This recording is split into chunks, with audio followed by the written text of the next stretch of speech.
Once you throw something away, or once you find something, if you don't keep it, it's gone forever. There's no memory.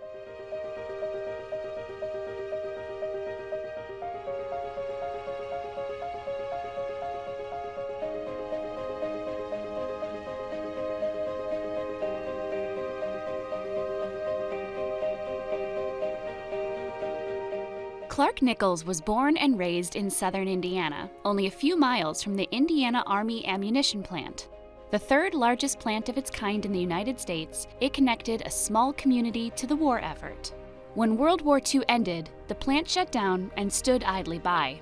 So I grew up in the shadow of the ammunition plant. My dad worked there, and that's how I started collecting all the memorabilia. Well, I'm in the demolition business, and so many buildings or different things come up for bid. We bid on it, but there's a lot of items left behind. As being a collector of everything, I could see that there was nobody collecting or preserving any of the history or any of the smaller or larger items of the ammunition plant, and lots of the things in the Clark County and Jeffersonville area. So I started putting together and started collecting, and of course after a while you run out of a place to store the stuff, so you got to do something. And he took his demolition and construction know-how and built Nick's Museum of Treasures. Built by Clark and his friends, this handmade museum was geared towards history, taking found materials and using them to tell their own story. I started and I designed this building, and everything in the building is from recycled materials. So I started saving and collecting and building. And so, there we go. We gather it up and we display it. Some I pay for, of course, some I have to buy, and some, we get paid to tear a building down, and then I'm able to recapture some of the salvageable materials. So it's a combination of we buy some, we get paid to tear down some, and we pay for some.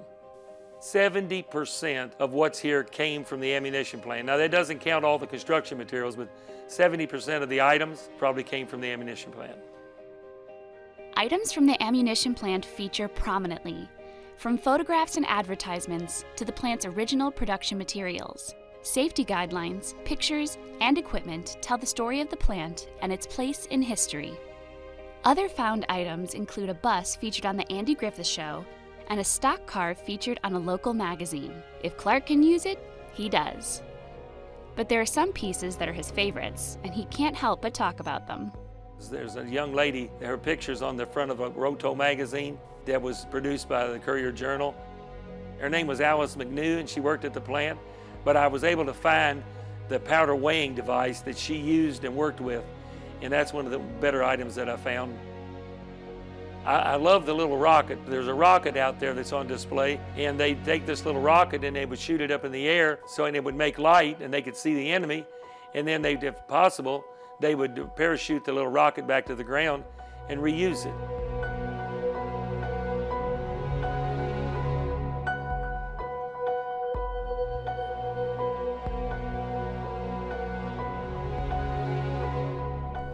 Clark has been collecting and saving these treasures for decades and will likely continue for as long as he can, all driven by a desire to share his love of history and preservation with others. If you put things in a box or you put them in a closet, they're there and you lose it, or you don't get to enjoy the memory of it. So I said to my wife, I said, I'm going to go down there and I'm going to take some of the stuff and I'm going to build a building and we're going to start displaying this stuff just so that everyone else can see it.